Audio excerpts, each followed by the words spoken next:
Para mí es un enorme orgullo, además un privilegio, colaborar con Cruz Roja en esta iniciativa para visibilizar la presencia de la mujer en diferentes ámbitos de la vida social. En mi caso, pues hablaré de la presencia de la mujer en los medios de comunicación, en el mundo de la cultura y también en el mundo del deporte. En concreto me centraré en visibilizar a esas grandes mujeres de la lucha canaria, en mi deporte por excelencia, en el que esa labor tan callada y tan sufrida muchas veces no sale a la luz.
Hola, muy buenas tardes a todos y a todas. Bienvenidos a esta nueva sesión dentro de las jornadas de igualdad de género subvencionadas por el Ayuntamiento de Santa Cruz de Tenerife dentro de la convocatoria Igualdad 2020. Soy Leticia Davara, soy la directora técnica de la Asamblea Local de Santa Cruz de Tenerife y somos los que estamos organizando esta jornada.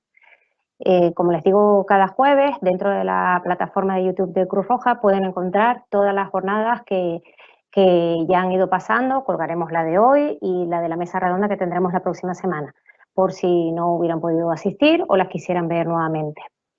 También les recuerdo que tienen un área de preguntas y respuestas donde pueden hacer las preguntas que consideren necesarias, hacer comentarios o todo aquello que estimen oportuno e intentaremos dar respuesta al final de la jornada. Hoy vamos a tratar la igualdad en el ámbito de la cultura, el deporte y la comunicación. Tal vez de esas tres áreas, la más evidente por visible es la desigualdad o la brecha que existe dentro del deporte, pero en la cultura y en la comunicación también existe una brecha importante. Ya sin más, doy paso a Miriam Albeniz. Muchas gracias, Leticia, por tu presentación. Y un saludo a todas y a todos que nos acompañan esta tarde en nuestra quinta sesión de estas primeras jornadas online sobre igualdad de género organizadas por Cruz Roja. Hoy tenemos a una invitada de lujo a la que voy a presentar en un momento. Ella es Raquel Gutiérrez. Muy buenas tardes, Raquel. Buenas tardes, Miriam. Muchísimas gracias a Cruz Roja y a ti especialmente.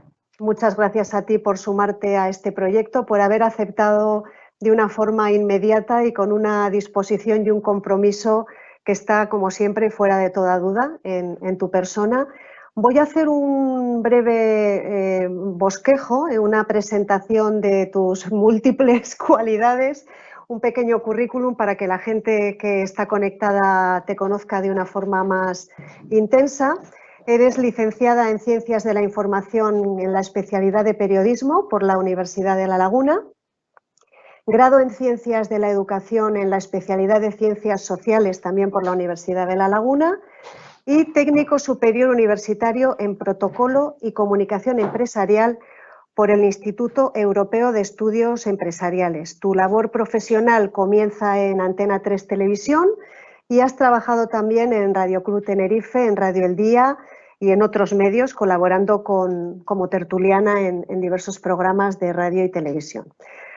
Posteriormente diste el salto al Gabinete de Comunicación del Organismo Autónomo de Fiestas del Ayuntamiento de Santa Cruz de Tenerife y en la actualidad, desde hace ya bastante tiempo, ocupas la gerencia del Real Casino de Tenerife, donde ostentas además el cargo de directora de comunicación y donde coordinas la extensa y variada programación cultural y social de la entidad.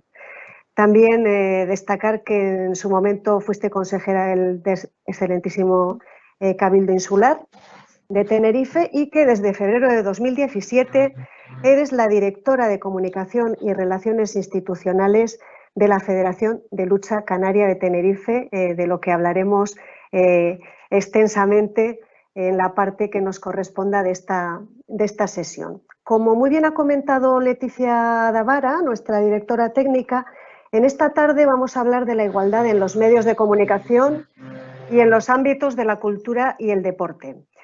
Si te parece, por mantener un poquito el orden previsto en el cartel anunciador, vamos a empezar por los medios de comunicación, que tú también conoces por tu condición de periodista.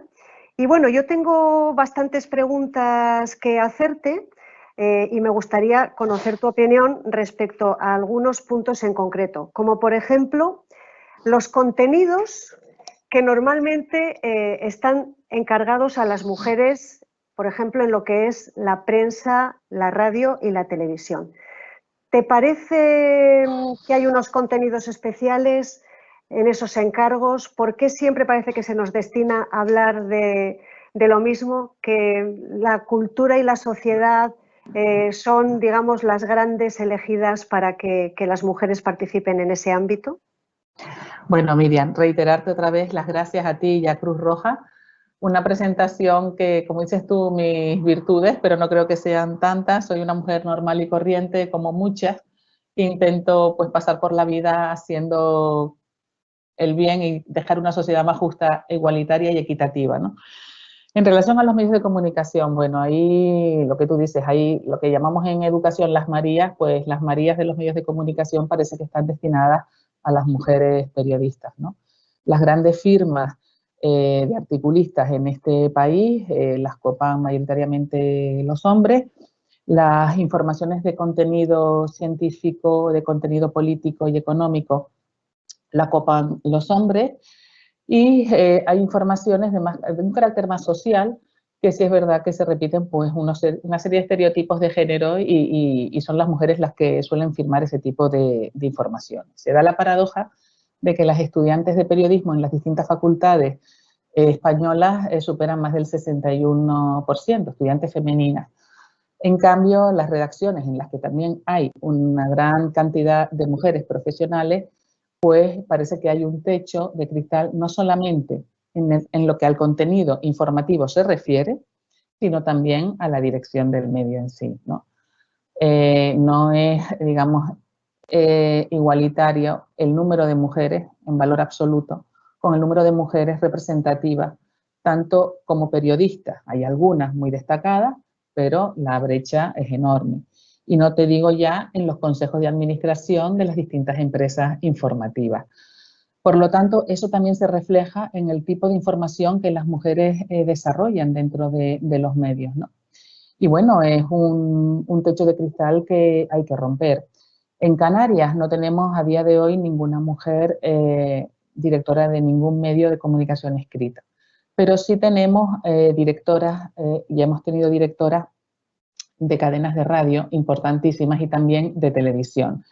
En el caso actual, a Lourdes Santana, directora de la cadena SER en Canarias, en su momento María Luisa Rosarena, directora de Radio Nacional de España en Canarias, María del Pino Quintana, directora de televisión, que es la directora de Antena 3 en Canarias, pero sí es verdad que los periódicos, los grandes referentes de la información a día de hoy, pues no tienen ninguna mujer en los grandes periódicos nacionales al frente, ¿no?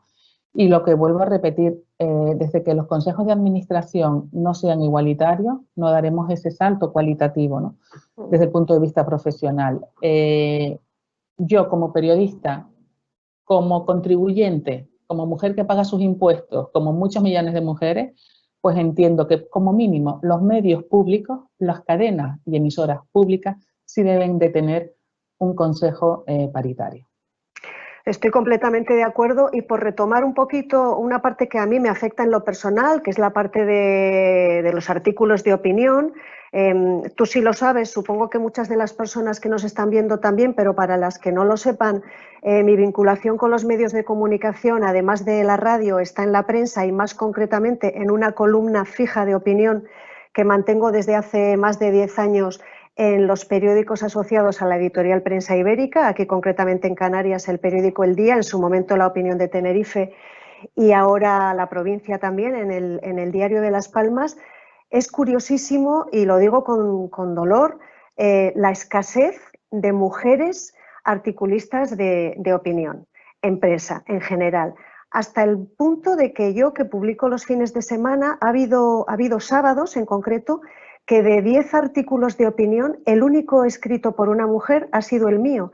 Y yo muchas veces he planteado esta cuestión y no acabo de entender los motivos, porque me cuesta creer que no haya suficientes artículos escritos por mujeres o que no tengan, bueno, pues vamos a decir, los contenidos, o es que no sé cómo decir, porque no quiero decir el nivel, porque me parece ofensivo, como para poder estar también publicados al mismo tiempo que artículos masculinos, que los hay de todo tipo, los hay muy brillantes, pero los hay también, y tengo que decirlo, muy mediocres. Y yo creo que el hecho de que no se nos dé voz por escrito también influye indiscutiblemente en lo que es una creación de la opinión general y de la opinión social, porque esa voz femenina, claro, se niega.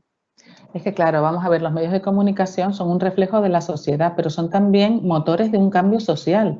Tienen que promover el cambio social y tienen que ser medios, y lo son realmente, con un objetivo para favorecer el interés general de toda la población. Entonces tienen que ser reflejo de lo que es la sociedad a la que se dirigen. Una sociedad formada por un 50% o más de mujeres, ¿no?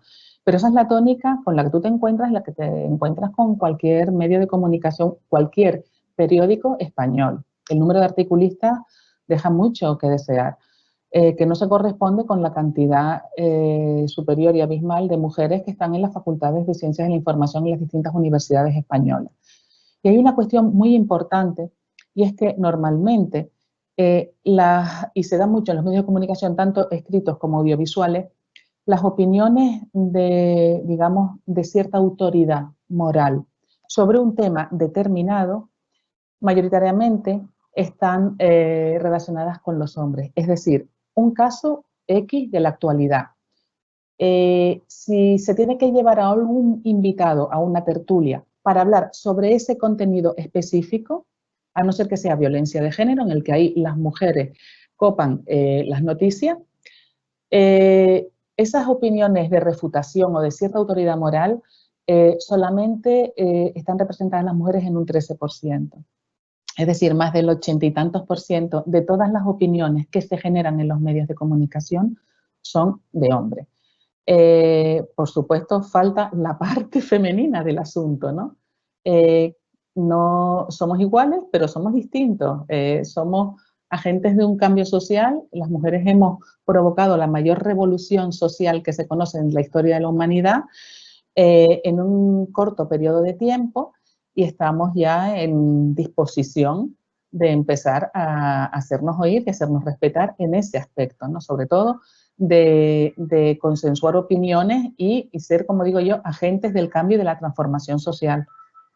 Volviendo a la perspectiva de género, que es un tema que hemos tocado desde la primera sesión con Esther Medina, en la que hablábamos de la diferencia entre la igualdad legal y la igualdad real, que se veía que era muy preciso también que en algunos ámbitos como el de la judicatura, como el de la abogacía, ¿no? se instalara esa perspectiva de género, porque efectivamente es muy necesaria para crear esa atmósfera, ¿no? Esa atmósfera conjunta de hombres y mujeres, porque todos juntos formamos la sociedad. Yo creo que en el caso de los medios de comunicación se nota especialmente, sobre todo con el uso del lenguaje, cómo en el tratamiento de determinadas noticias todavía estamos muy lejos de dar una visión real de lo que está sucediendo. Y me explico, en noticias, por ejemplo, asociadas a la violencia de género que tú mencionabas, es muy infrecuente que de entrada se hable de asesinatos en vez de muertes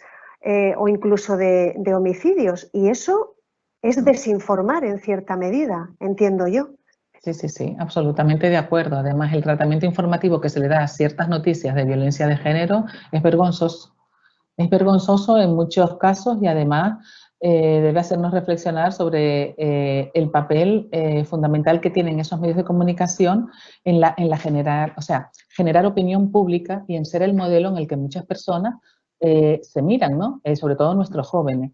Si nosotros partimos de noticias que no llaman por su nombre a lo que es un asesinato, pues creo que vamos muy mal encaminados en ese asunto.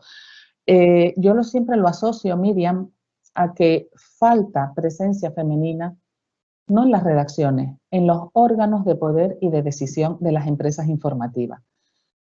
Empresas que son como tales empresas privadas y que tienen un público determinado al que normalmente se suelen dirigir porque les es más rentable.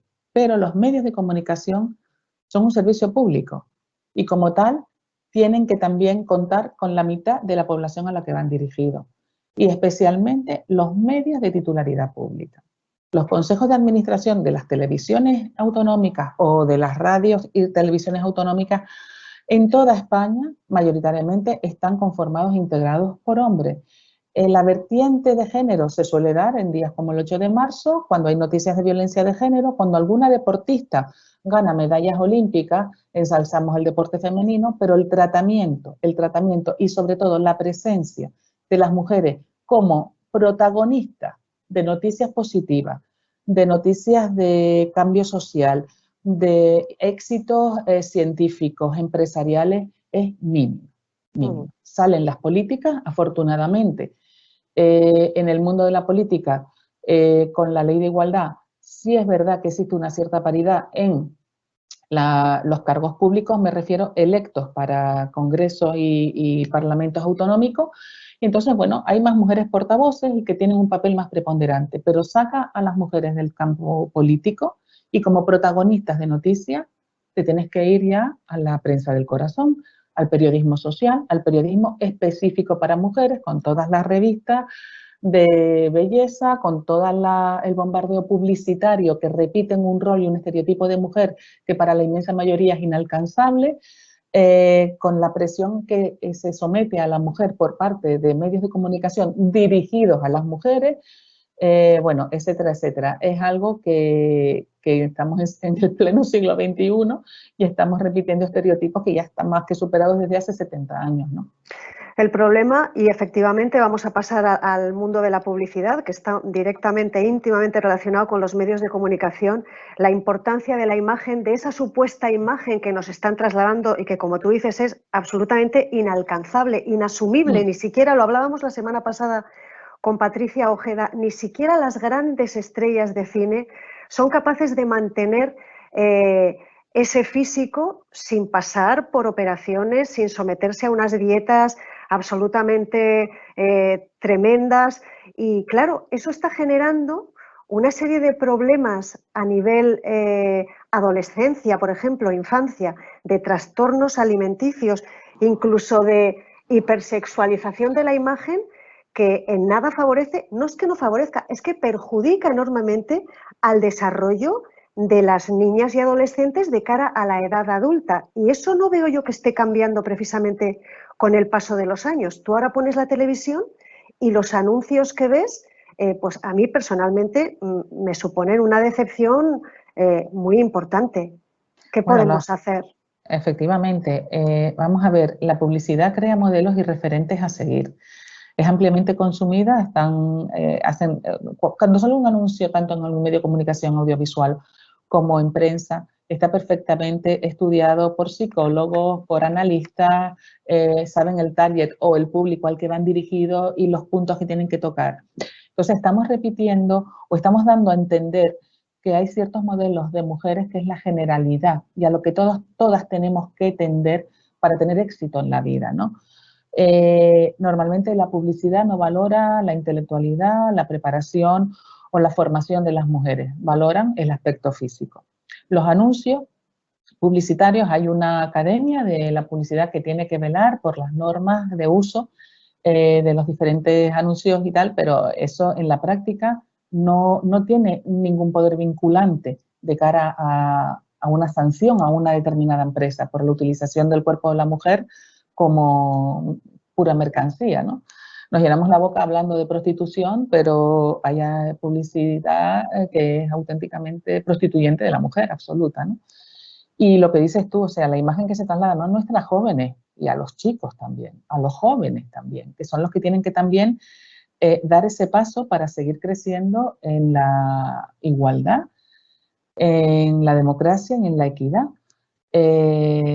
Tristemente, a lo mejor en la época de la transición no se valoraba a la mujer de esa manera y estamos en el siglo XXI y estamos teniendo un regreso a posturas un poco, o sea, que repiten comportamientos machistas y misóginos de utilización de la imagen de la mujer.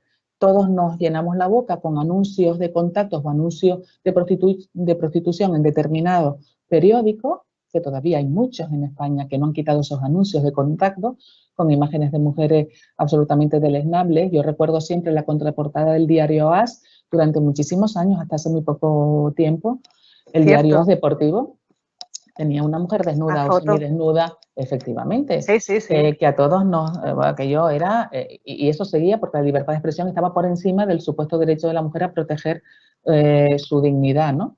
¿Qué ocurre? Que la madurez de una sociedad viene también por la necesidad de denunciar ese tipo de prácticas y por supuesto de poner vetos a esos productos y no comprarlos. Como consumidores tenemos el arma en nuestra mano y las asociaciones de consumidores también tienen que poner el acento en esas publicidades absolutamente denigrantes. Estoy totalmente de acuerdo contigo. Y hablando de productos, que ya por terminar con el tema de los medios, porque tenemos todavía la cultura y el deporte, ya nos están entrando además, muchísimas gracias, preguntas en el chat, preguntas muy interesantes y asociadas también a la cultura y al deporte. La publicidad de productos de limpieza, aseo, juguetes para niñas, es decir, no avanzamos. Resulta que estamos hablando de la sociedad de los cuidados, de la conciliación laboral, de la importancia de la corresponsabilidad, de la importancia de que los hombres también se impliquen o hagan directamente lo mismo que hacemos las mujeres. Yo siempre pongo el ejemplo de la limpieza. Es decir, no hay que tener un don especial para saber limpiar. Es decir, que un frigorífico se limpia igual que un coche, exactamente igual. No sé por qué hay cosas que son destinadas a las mujeres y cosas a los hombres. Tú ves los anuncios, por ejemplo, de productos de limpieza y es que son todos de mujeres o de electrodomésticos y yo creo que ya vamos avanzando como para que esto dé una vuelta y yo no acabo de ver esa vuelta, Raquel.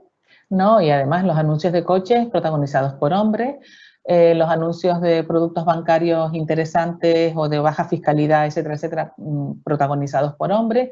Parece que, bueno, la publicidad repite roles y estereotipos superados desde hace muchísimos años y que no representan a las mujeres actuales. Yo ayer precisamente y estaba haciendo especial hincapié con mi hija de 17 años, exactamente en un anuncio de croquetas, te lo digo sinceramente, de croquetas congeladas, que las abuelas se sentían muy disgustadas, las abuelas, porque sus hijas estaban dando de comer croquetas congeladas de una determinada marca. O sea, hasta incluso la alimentación de un hijo, ese cuidado de padre y madre respecto a un hijo, se focaliza desde el punto de vista de la publicidad hacia la mujer, ¿no? Es una presión la que se siente desde todos los ámbitos y, sinceramente, Miriam, lo que nos queda, además de decirlo públicamente, por ejemplo, en esta jornada, es ser consciente de que las publicidades que repiten comportamientos de misoginia, de micromachismo, de una mujer relegada a la casa y a sus labores, deben ser castigadas por los usuarios y consumidores. Claro. Es la única opción que nos queda, porque dudo mucho que la Academia de la Publicidad, la que otorga premios anuales a los mejores anuncios, no se haya dado cuenta a día de hoy de que hay anuncios que ya contradicen lo que es el desarrollo y la igualdad de la mujer en la sociedad actual, ¿no? Así es. Pues vamos a pasar ya a la primera pregunta del chat, que está relacionada con la gala de los Goya y por lo tanto vamos a entrar ya al tema de la cultura. Yo tenía algunas artes especialmente relevantes seleccionadas, así que voy a empezar por el cine, que además es una de mis pasiones, como bien sabéis. Nos preguntan si escuchaste en la pasada gala de los Goya los comentarios vejatorios hacia alguna de las invitadas y qué piensas de estos comentarios y si crees que esta actuación será castigada de alguna manera por parte del ente Radio Televisión Española o directamente habría que castigar al propio ente, ¿no? por dar lugar a estas situaciones tan bochornosas. El ente pidió disculpas por los comentarios bochornosos, pero estamos hablando de Radio Televisión Española, a la que todos con nuestros impuestos contribuimos, hombres y mujeres. En España hay casi 9 millones de mujeres que pagan sus impuestos, ¿no? Aunque sea por mínimo respeto a esas personas y a esas mujeres que están manteniendo a ese ente público, a mí no me sirven unas disculpas. Tiene que haber una resolución parlamentaria, tiene que haber alguna sanción para que esto no se vuelva a repetir. Estábamos hablando del cine, el cine, la cultura y lo que supone de referente para las generaciones, sobre todo los más jóvenes. Y volvemos a caer en el error de siempre, en los comentarios de que si esta estaba más delgada, aquella era más mona y tal, cuando se estaba premiando a una mujer directora de cine.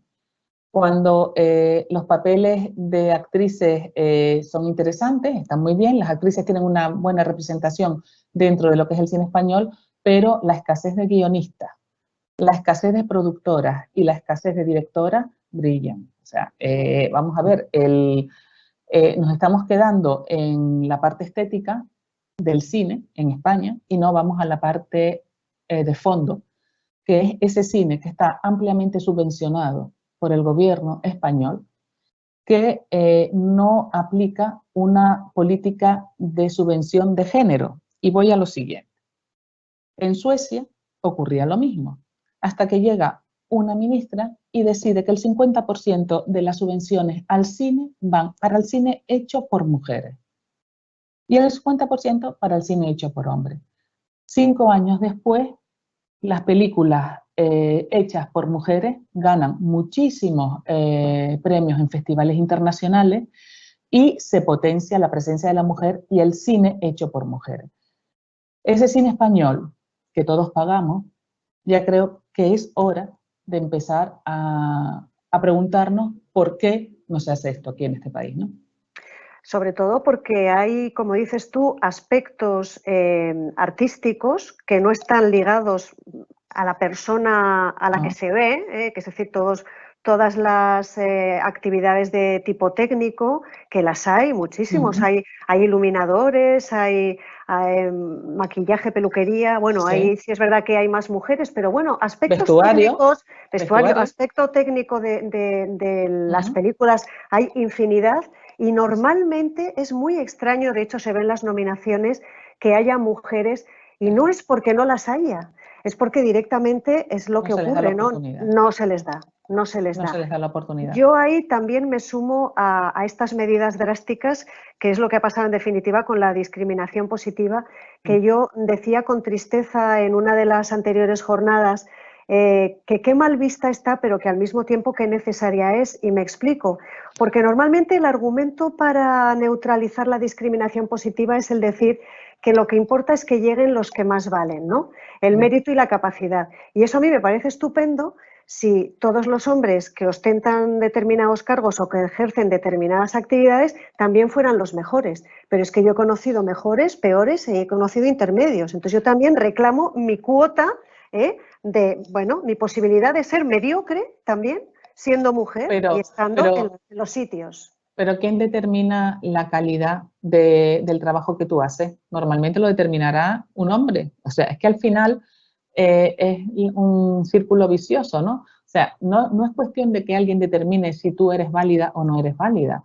Es cuestión de tener las mismas oportunidades. No es que seas mejor o peor, porque a lo mejor puedes ser como mujer peor cineasta que un hombre, de acuerdo. Pero es tener las mismas oportunidades y no se parte de una situación de equidad. De una situación partimos de menos 20 y para llegar a la misma línea de salida que los hombres, tiene que haber políticas de discriminación positiva sí o sí.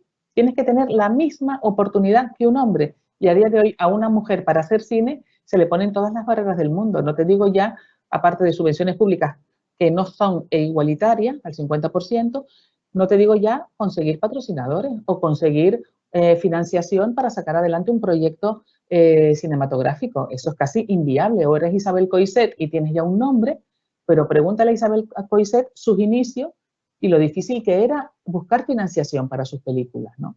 Entonces, claro, si tú no das opción y que tengas las mismas oportunidades de desarrollar un trabajo igual que un hombre, estamos en las mismas, ¿no? Nos preguntan a través del chat, ya antes de pasar a otra arte que no sea el cine, ¿qué opinas del movimiento de denuncia ante los abusos sexuales que empezó con el Me Too y que, bueno, que ahora ya se ha extendido también a otros países y a otras profesiones más allá del séptimo arte? ¿Te parece útil? Me parece muy útil, me parece muy útil. Y es un movimiento al que hay que apoyar. Si tienes una mínima conciencia de dignidad de lo que es ser mujer, tienes que apoyarlo. Y evidentemente todas sabemos que eso ha existido y existe a día de hoy. Y en muchas ocasiones cuando se puso sobre la mesa ese debate del Me Too, hubo analistas, hubo personas de cierta relevancia social en nuestro país que criminalizaban a las mujeres por decir, bueno, lo hiciste para poder salir adelante en tu carrera, no tener una progresión en tu carrera. Increíble, increíble. Se criminaliza a las mujeres por denunciar un abuso sexual, ¿no? Y eso, vamos, la conducta machista siempre, siempre debe denunciarse, y más cuando se trata de abuso. Mira, Absolutamente de acuerdo.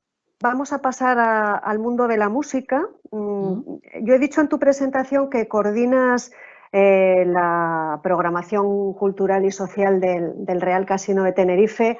Allí, bueno, yo he acudido muchas veces a ver cantidad de actividades culturales de todo tipo y asociadas a todas las artes.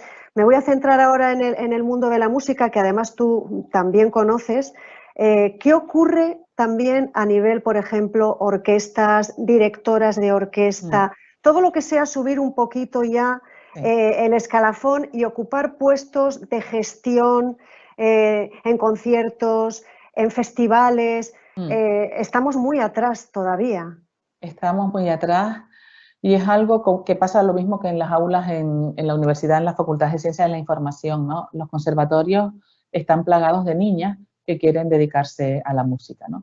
Y bien es verdad que, vamos a ver, como solistas a lo mejor, sí es verdad que tiene que destacar por la calidad, pero para ser miembros de una orquesta, vamos a ver, el mérito, la meritocracia es fundamental, ¿no? Y ahí se verá que no hay distinción de género. El ejemplo lo tenemos en la Orquesta Sinfónica de Tenerife y en la gran cantidad de mujeres músicas que la integran, ¿no? Porque tienes que demostrar tu valía profesional en igualdad de condiciones que un hombre. Y ahí las mujeres, pues, parten de una situación igualitaria. Otra cosa es la gestión de la cultura. Exacto. La gestión de la cultura, tanto organismos públicos, fundaciones, festivales, jurados de premios X de carácter cultural, la presencia de la mujer es mínima. Normalmente la gestión cultural de las fundaciones está en manos de un consejo de administración o del patronato, o como lo quieras llamar, que la presencia femenina brilla por su ausencia. Hay muy pocas mujeres en el patronato, ya no te digo para cuestiones que tengan que ver con la música, te digo hasta el patronato del Museo del Prado, no te digo la RAE misma, por ejemplo, o la Academia de la Historia, ¿no? O sea, vamos a ver, es que el problema está en que no se llega a ocupar los puestos de responsabilidad que permitirían, que serían como los elementos que permitirían el cambio, ¿no? Yo soy programadora cultural, tengo esa suerte y esa variante de género también la aplico en mi trabajo. Yo no distingo entre hombres y mujeres, distingo solamente en la valía profesional.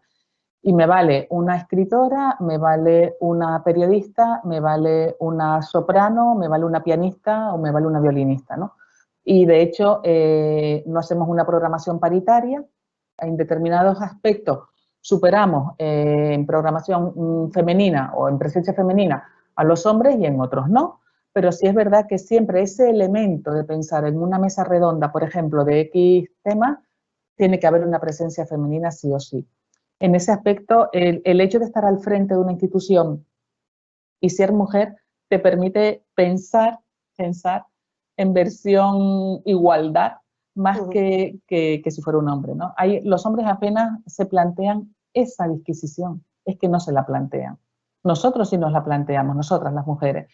Y tienes ahí, por ejemplo, los jurados de, por ejemplo, los premios Princesa de Asturias llevan el nombre de una mujer, de nuestra princesa Leonor, ¿no? Pero creo que en los diferentes jurados de los diferentes premios que otorgan, pues la presencia femenina no llega ni al 10% de los diferentes componentes de los jurados, ¿no? Entonces, claro, ¿cómo se va a valorar y a premiar a una mujer? Tienes que ser algo extraordinario, salirte de lo que es la normalidad imperante para poder optar a un premio, ¿no? Entonces, claro, las estructuras, toda la logística que se monta en torno a la cultura tiene que empezar a ser paritaria. Si no, no se podrá visibilizar el gran trabajo que las mujeres están haciendo en el mundo de la cultura. Pues yo quiero aprovechar la ocasión para darte la enhorabuena por tu trabajo como programadora cultural, del que me he aprovechado en infinidad de ocasiones, por cierto, y la verdad es que es una satisfacción muy grande comprobar que se dan oportunidades y además con tan buenos resultados, porque hay mujeres muy brillantes que merecen ser visibilizadas y ser apoyadas y ser vistas, oídas, leídas, porque hay mucho talento que tiene que salir a la luz. Precisamente hablabas del patronato del Museo del Prado. Quiero enlazar con el tema de la pintura. Me llama mucho la atención a la hora de las exposiciones, que es muchísimo más frecuente que haya exposiciones colectivas de mujeres que exposiciones individuales, me refiero comparativamente. Y yo creo que es otro dato a tener en cuenta del por qué no recae toda la responsabilidad o todo el apoyo en una sola mujer a la hora que haga una exposición, y no porque no tenga suficiente obra para exhibir, sino pues porque a lo mejor, no sé, es que a mí me cuesta a veces, ¿no?, entrar en esas mentes que deciden la selección de artistas y por qué hay más hombres que mujeres, por regla general. Bueno, tú recuerdas, Miriam, seguro que sí, una polémica que se suscitó en el año 2017 con una exposición financiada por el Gobierno de Canarias sobre los grandes artistas canarios del siglo XX. ¿De acuerdo? Perfectamente, sí. En el TEA y luego se trasladó a Gran Canaria. De los 100 artistas más destacados de Canarias durante el siglo XX, en la muestra había solamente 3 o 4 mujeres. La polémica, por supuesto, se suscitó. Si tú me estás hablando del siglo XVI, del siglo XV, XVI, XVII, XVIII y XIX, es entendible. Pero el siglo XX, con el salto cualitativo que ha dado la mujer en todos los órdenes de la vida, no puede haber de 100 artistas canarios solamente una representación de 4 mujeres. Y afortunadamente, la campaña que se lanzó en change.org y sobre todo la repercusión de la opinión pública hizo que se modificara. Los 2 comisarios de la exposición, uno de los cuales llegó a decir que no había más mujeres porque no tenían calidad suficiente, a criterio, por supuesto, de un comisario, que es el que determina qué calidad tienes o dejas de tener, y sobre todo en la cuestión artística, que deja de ser objetiva para convertirse en una cuestión totalmente subjetiva.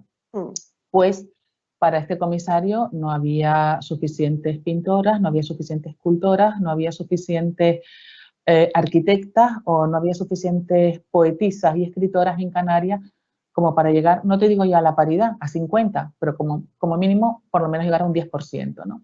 Entonces, claro, los planteamientos están en el origen, o sea, los planteamientos de igualdad y de desigualdad están en el origen de los procesos de producción y de gestión cultural. Entonces, efectivamente, o sea, ni el Gobierno de Canarias en aquel momento, que sufragó con muchísimo dinero esa exposición, ni los comisarios, ni ningún asesor técnico del Gobierno de Canarias detectó que solamente había 4 mujeres en esa muestra. Pues la verdad es que es bastante significativo. Vergonzoso, vergonzoso. Significativo y denunciable. Mira, hemos hablado, vamos a pasar en breve ya al ámbito del deporte, que además tú tienes un especial interés en abordarlo, y también las personas que están a través del chat mandándonos las preguntas, pero por terminar ya con el mundo de la cultura y en concreto con la literatura, que también es otra de, digamos, las artes por excelencia y en las que yo me siento más vinculada. ¿Qué es esto de literatura para hombres y literatura para mujeres, Raquel? Bueno, pero eso no existe. Y mira, yo, igual que muchas mujeres en España, que como sabrás, en la última encuesta que elaboró el centro de, el CIS, el centro de, a pesar de lo que sea el CIS y de todas las noticias y la imagen negativa que tiene, yo creo que en esto acertó. Las mayores consumidoras de literatura son las mujeres en España. Es decir, las mujeres compran más libros y consumen más libros que los hombres. Por lo tanto, yo como consumidora de literatura española y extranjera también, no compro un libro porque el autor sea hombre o sea mujer. Y además no discrimino en que sea literatura para mujeres o literatura para hombres. Cuando un hombre escribe un libro y el protagonista es un hombre, no se le pregunta si se siente identificado con el protagonista de su novela o de su obra. Y no se dice que es una literatura masculina. Cuando es una mujer escritora y tiene como mujer a una protagonista, siempre sale la pregunta de si se siente identificada con su protagonista, si es un traslado de su propia personalidad, si tiene alguna repercusión para... O sea, un montón de disquisiciones que a un hombre ni se le plantean, ni se le preguntan esas dudas, ¿no? Entonces, yo parto de la base que no hay una literatura para hombres ni una literatura para mujeres. Hay buenos escritores y malos escritores, y hay buenas escritoras y malas escritoras, ¿no? ¿Qué pasa? Volvemos al origen, Miriam, y perdona que sea repetitiva, pero el mercado editorial español está copado por hombres en su mayor parte, que son los que deciden qué es lo que se publica y lo que no se publica. Y tienes que ser muy buena escritora y tener mucho apoyo detrás para que una gran editorial te publique. Tú que sabes de lo que estoy hablando. Tienes que ser muy buena para, como mujer, una editorial te publique tipo Planeta o cualquier otra, Plaza y Janés o lo que fuera, ¿no? Yo estuve leyendo el otro día una entrevista que le hicieron a Espido Freire, ¿no? Cuando el tema de su última obra, que fue tan premiada, y lo que ella sentía cuando tenía que hablar de su libro, ¿no? Cómo compaginaba decía, cómo compaginaba su labor literaria con ser mujer, o cómo es posible que vaya vestida una escritora que va vestida como ella va vestida, o sus problemas con la alimentación, o la anorexia o la bulimia, ¿no? Sí. Efectivamente, o sea, estábamos hablando de un libro de una calidad extraordinaria que había sido reconocido, y a su autora se le preguntaba, se le hacían preguntas por su condición de mujer, no por su condición de escritora, ¿no? Sí, es inevitable. Es minimizar lo que es también su labor y su papel protagonista en la sociedad.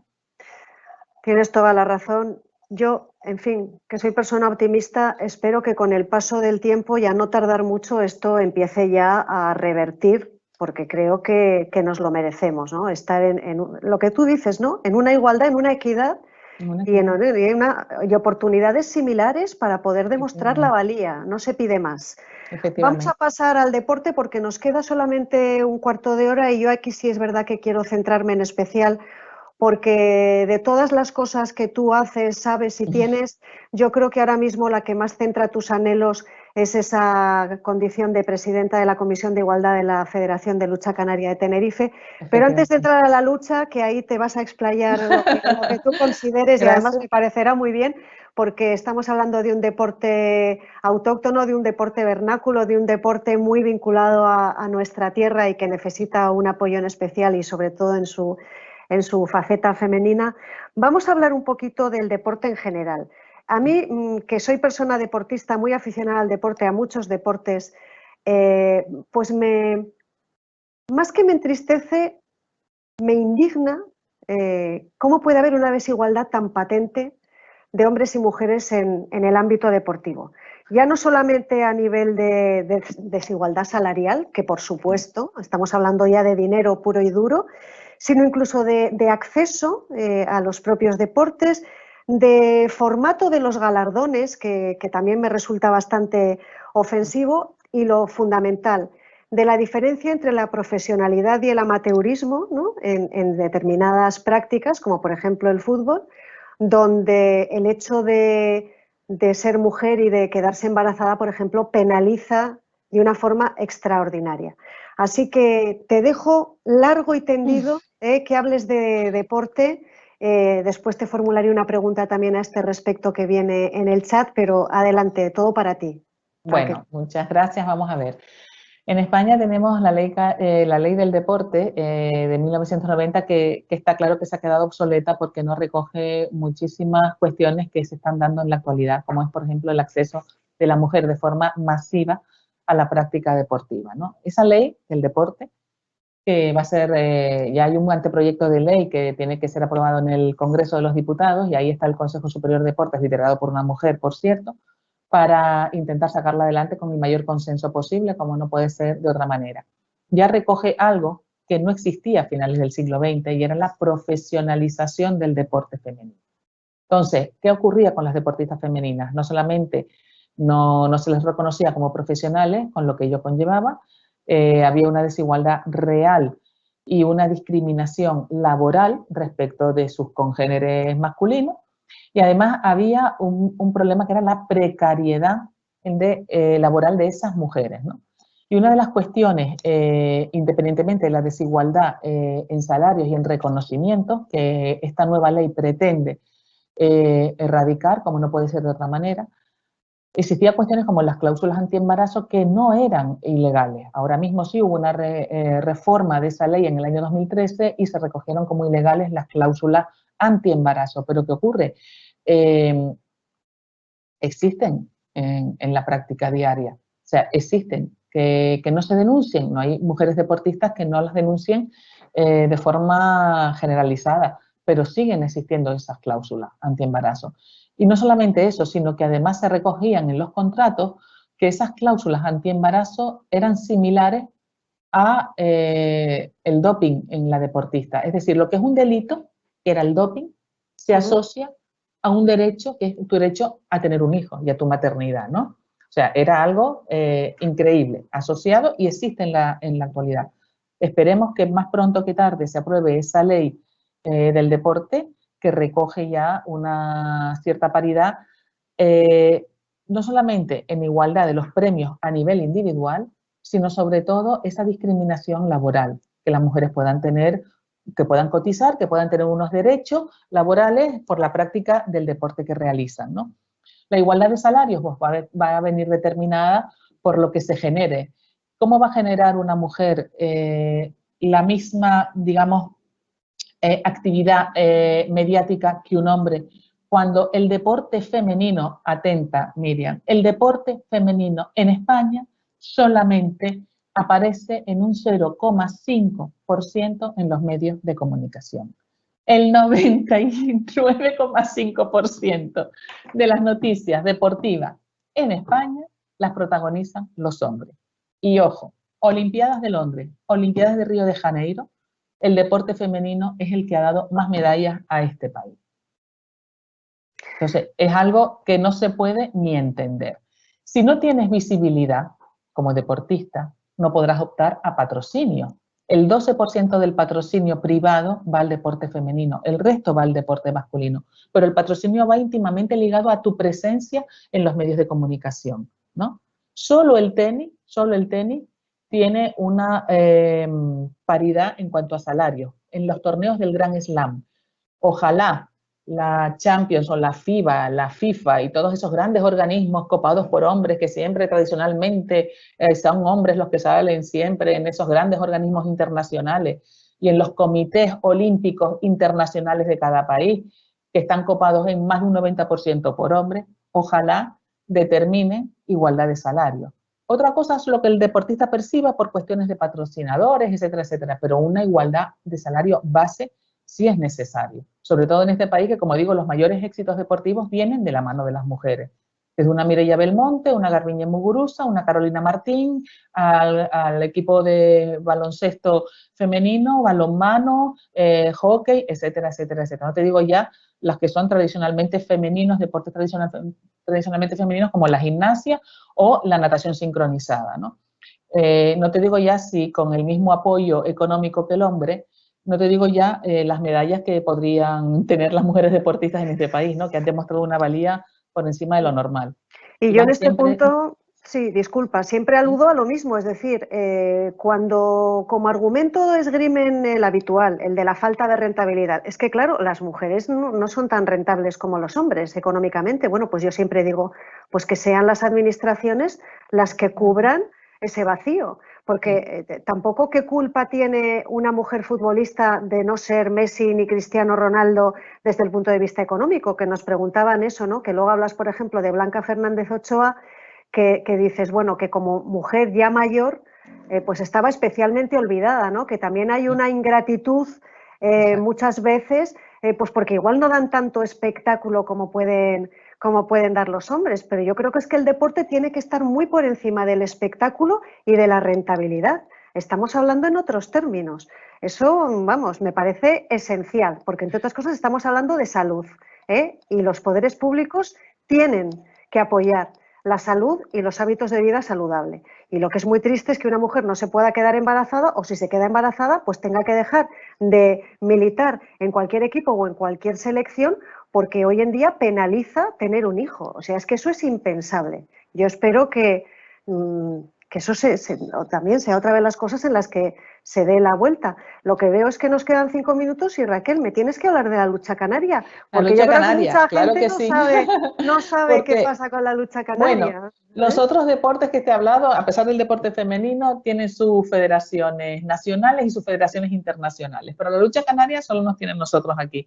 Como has dicho, un deporte de más de 2000 años, un deporte vernáculo, tradicionalmente masculinizado, que solamente tiene federaciones insulares y una federación regional, ¿no?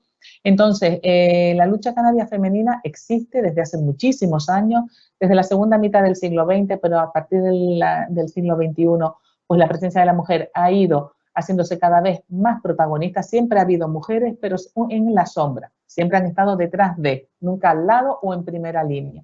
Y bueno, desde que yo llegué a la federación hace 5 años, pues nos planteamos ese reconocimiento de las mujeres luchadoras, pero no solamente las mujeres luchadoras, que son las deportistas que sacan la lucha femenina adelante, sino también todas esas mujeres que desde distintos ámbitos y estamentos de la lucha canaria siguen trabajando a diario. Hablo de colegiadas, monitoras, mandadoras y sobre todo en la gestión diaria de los clubes y de las federaciones, directivas y presidentas de clubes de lucha que tenemos en Tenerife y en Canarias, ¿no?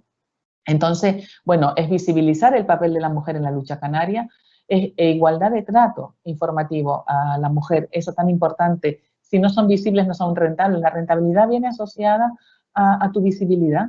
Si tú no le das visibilidad, si tú escondes o si tú dejas en la sombra a todas esas mujeres deportistas, nadie las va a conocer. ¿Cómo quieres que sean rentables? ¿Cómo quieres que un patrocinador apoye al deporte femenino si no sabe ni que existe ese deporte o esas deportistas? Es algo totalmente fuera de lugar.